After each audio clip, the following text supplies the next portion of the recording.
সুপ্রিয় শিক্ষার্থী ভাই বোনেরা, আমি এই পর্যায়ে স্যাম্পল কথাটি নিয়ে স্যাম্পল কমান্ডটি আপনাদের সামনে উপস্থাপন করব।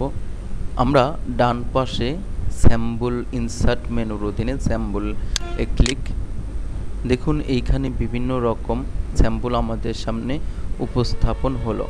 আমরা যে কোনো একটি স্যাম্পল ক্লিকের মাধ্যমে সেটিকে পেজের মধ্যে নিয়ে আসতে পারি। আমরা এছাড়াও যদি আমাদের আরও অনেক স্যাম্পল আছে, আমরা যদি মোর স্যাম্পল এখানে ক্লিক করি তাহলে দেখুন আমাদের সামনে অনেক ধরনের স্যাম্পল উপস্থাপন হলো। তো কথা হচ্ছে স্যাম্পল জিনিসটা কি? স্যাম্পল হচ্ছে প্রতীক, বিভিন্ন রকম প্রতীক। আমরা যে কোনো প্রতীকে ক্লিক করে যদি ইনসার্টে ক্লিক করি তাহলে দেখুন আমাদের স্যাম্পলটি পেজের মধ্যে চলে আসলো। আমরা এখানে নানাবিধ স্যাম্পল পাবো। আমরা উপরের এইখান থেকে যদি এটিকে ক্লিকের মাধ্যমে পরিবর্তন করে নেই তাহলে দেখুন এইখানে হাজার হাজার স্যাম্পল আছে।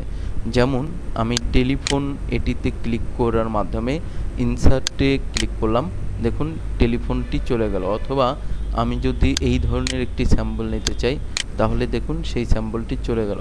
তো আমাদের এরকমভাবে কাজের প্রয়োজনে যে কোনো ধরনের স্যাম্পল আমরা এখান থেকে নিয়ে আমরা ক্লোজ এই কথাটিতে ক্লিক করলে আমাদের স্যাম্পলগুলো পেজে প্রদর্শিত হবে।